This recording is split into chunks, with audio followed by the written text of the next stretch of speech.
beautiful collectors and Teenage Mutant Ninja Turtle fans. Once again, it's the one and only Optibotimus coming at you with another video review.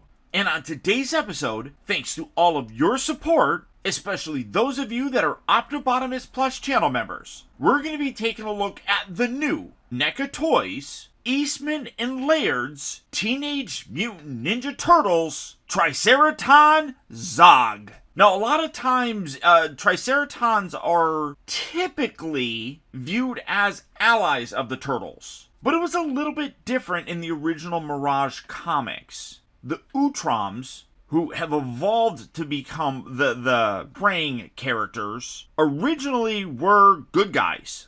And they were at war with the Triceratons. When the Turtles got involved in their war, thanks to the Fugitoid, while they were out in space and stuff, 3 Triceratons got teleported back to Earth, and Zog was one of them. Now, the Triceratons really couldn't breathe on our planet. It was poisonous for them. And over time, Zog actually started to have some kind of brain degradation, and even though the Turtles allied with like the Utroms and the Fugitoid, and were kind of seen as their allies, and therefore kind of enemies of the Triceratons, Zog really couldn't remember much of that, and ended up becoming kind of friends with the Turtles until Shredder came back as a mutated version of himself and killed Zog. And then that was the end of him. But NECA's decided to give us this version of the Triceraton Zog, and this was the only one of the recent releases I was really all that interested in, because I kind of think Triceratons are cool. And this guy is really quite impressive. As you can see, very large package. You got the Eastman and Laird Teenage Mutant Ninja Turtle logo there with an illustration of Zog right there in the front holding his Triceraton gun. The side here has an up-close image of his face. The side here has a more pulled-back image, which looks really cool. And one thing that I really like is when you come around to the back, you got obviously product shots, but the bottom section here, spinning upside down, you can see that the illustrations on this box were done by Kevin Eastman, which I think is really cool. And then of course you got the other people that are responsible for bringing this figure to us, and then you got the Nickelodeon TMNT logo right down there. But for the packaging on this guy, and this is a massive, massive figure. That is about it. So without further ado, let's get him out here and see how cool he actually is. And here we have Zog opened up and out of his packaging. And once again, NECA has illustrated that when it comes to creating actual physical representations of two-dimensional characters, whether it be from the comics, cartoons, movies, of these beloved Teenage Mutant Ninja Turtle characters, no one else does it better. Starting off first with his accessories. In addition, you can see some relaxed hands that are kind of on him. You have a couple fisted hands here. Let's see. Yeah, you get a pair of fisted hands. You get a pair of kind of weapon-holding hands that you can see. This one is more designed with like the trigger sort of thing right here where it holds the gun very well. And then these ones, you got another one here that's, I don't even, it's barely open. You can kind of see it slightly open. I don't know really what you're going to hold with that. Honestly, maybe at one of the grenades or something. But you got other ones that are in this clutching sort of pose where you can hold like the dagger and things like that. But amazing detail on this. Coming in to take a closer look. Again, the detail that they're able to put into these is extraordinary. I mean, that is really rough and, I don't want to say grimy looking, but there's a texture to that which is outstanding. You can see the fingernails, you can even see like lines on there. I mean, really very, very cool with all the different colors and textures. Like I said, they know what they're doing when it comes to doing these figures, and it is absolutely obvious. You also do get a couple grenades. You can see it's just done in these little brown pieces of plastic, but with some nice line work, I guess. Like I said, you know, you got these hands here. I don't know really what it's like. Oh, no, that's the fist. Where's the slightly open one? Yeah, like that one's slightly open. I don't know. I guess you could kind of... I don't even know what you would do for that, but that it's...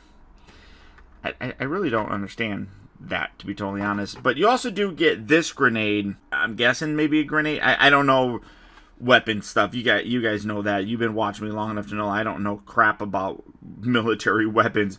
But you have this little grenade and then this little grenade here, so you do have that.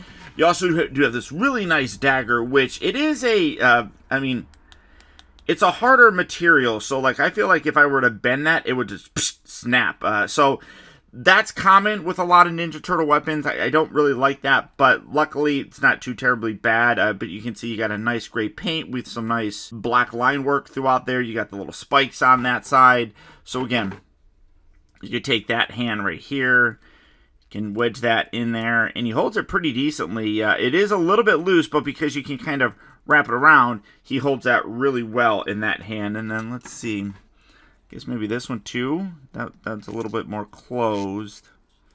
Ooh. Oh, okay. Wait, just kind of wedge that in there. There we go. So you can do that. So he can hold the weapons pretty decently in a variety of different hands, which is cool to see. I like that. But he also does come with this very classic Triceraton style gun. Now, you want to use the trigger finger one, which is going to be this guy. And you bring this in here, and I like how it fits perfectly. You can see the trigger finger goes right into where the trigger section is. And you can hold that very nicely. I really do like that. I don't really understand the purpose of the strap, because there's like no place on this dude where you're going to be able to strap that on there. But you can do that if you want to. And again, real nice detail on here. Gray paint. You got some blue accents throughout the entire thing. But it's a very classic Triceraton weapon. You'll see that when I bring out my other Triceratons for comparison. But you got the 3-point section right there, which is really cool. So, simple accessories, but pretty decent. But the figure itself, this guy is beefy. He is massive. That's one thing that instantly got my attention with this guy. He is a chunky dude, and it's reflected in the price. He is a higher price point figure, and I could totally understand why. Now, when you get him out of the box, this piece here, I don't know if I can take it out now. But his tail is a separate piece. You just plug it in there, but it looks like a giant mutated Cheeto. So, there you go. But you can rotate that around. It's got a hinge. It does have a bendy wire in there, so it is a rubbery material, but it's thick. It's substantial feeling. Now, as you're moving it around, you can see you can straighten it out and everything, but there is a rubberiness to that, which, again, does give some weight to it, but the rest of them is just absolutely, I don't want to say gruesome, but just insanely detailed. I mean, that is a lot of absolutely gorgeous. Let me come up a little bit so I can kind of do this well, but you can see, like, the cracks in his little frill around the back. Great detail with the horns. I mean, it's accurate, but the horns just go straight up. I kind of like how most Triceratops have, like, the horns pointing forward. That one definitely does. You got red eyes in there, really nice. But, again, you can see a lot of textural detail throughout the entire thing. Even when you come around to the back of them, you can see all the different textures and everything. And, again, the cracking of the frill is absolutely spectacular. You look at the back now. Some people are going to be noticing these are actually meant to be like little tears in his shirt itself. So that's not a paint mess up or anything like that. You got a couple of them here, or one right up there in the front, so you can see underneath the actual shirt, which is cool. You got this little strap right here with the pouches going all the way around. Again, great textural detail. You have his little Triceraton logo right on the side. But again, look at the amazing amount of detail throughout the entire body. I mean, everything is great. You can see, like, the shirt looks like it's stretched out because of his massive body. You can see the tears around his wrist sections. Of course, the Triceraton logo there as well. He's got that all over the place on this guy. You got the little pouches around his waist. Come down to the pants, and again, great detail with there. Even his feet look amazingly detailed. And the bottom, I mean, if you've ever seen, like, a cat stand on glass, and you see their little paw print, kind of what that looks like. So it's almost like you're looking at this through glass as he's standing on it. That's funny. I don't really know why he's got these little holes. He doesn't really need them. I mean, he stands perfectly fine. But just an amazing level of detail on this guy that you really get with the grit of the comic book, and it matches amazingly. Articulation-wise, a lot of very surprising stuff. Number one, he's got an amazing range of motion here in the head. Despite the fact that he's got this big giant crest here, he can really articulate just about any way he wants, which is outstanding. You can even open his mouth, and again, you get that amazing detail on the inside with the tongue, the teeth, all of that looks good. But this is what blew my mind. His tongue is on a ball joint. You can articulate that kind of wherever you want. That is ridiculously awesome. They didn't need to put that in there, but I think it's super, super fun. So you can have him like, ah! And have his mouth completely open. That is really cool. And they have the tongue just dangling there. That is outstanding. Love that little bit. Now, let's see what's going on. Oh, his mouth kind of wants to droop open now. It didn't do that before, but it doesn't really matter that much. The shoulders here do have a full range of motion, in and out. They rotate at the upper part of the bicep, and then he bends at the elbow, but he also has a rotation at the elbow as well. So you get kind of like a double rotation going on there. The wrists do rotate around, and then they hinge back and forth. Come down here to the waist area. Nothing up here, but it is done all at the waist area where there's a ball joint. So you get a good range of motion with that as well. Hips do move forward and back, in and out. They do rotate right up at the top section. You do have a bend here at the knee, but you can see that due to the size of it, it's not a ton of range of motion. It's like maybe, I don't know if I want to say 45 degrees. Maybe about 45 degrees. You do have ankles that move forward and back. They are very stiff on mine. I've already popped all the joints so that it works, but they are still very heavy duty and not ratcheted, but very thick and tough to move. And then you do have the hacky sack, so you can pose things around. So all in all, amazing amount of detail, amazing amount of paint variation on there. I am kind of now being bugged by that. Maybe I just opened it too much, and now it's, actually, it looks kind of cool with it like that. But like I said, he is a very substantially large character. Now, setting him there so that you can see just basically how big he kind of looks.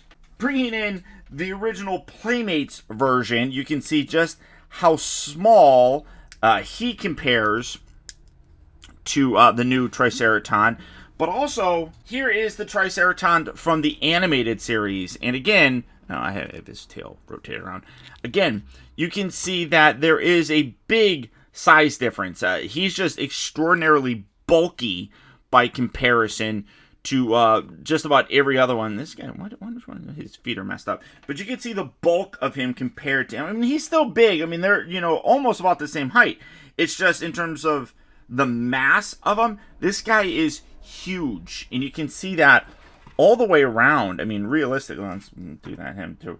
Realistically, you can see just how much more substantial this guy is. And I really do love that. It is an extremely well done figure, and it's just unfortunate because, like I said, the character didn't really last too long in the original series. Now, he did come back in subsequent incarnations of the Triceratons and things like that, but for this guy, like I said, he didn't last for too long. But here you go, guys. There's my look at the new Triceraton Zog from NECA Toys. Now, initially, he was a part of the Target exclusive Haul-a-thon. However, that has seemed to expire, and he's now available at various online retailers like Big Bad Toy Store or even Entertainment Earth. For both of those places, I'll put links right down there in the video description, where you can swing on over and check out availability on him, as well as the rest of their wide range of Teenage Mutant Ninja Turtle figures.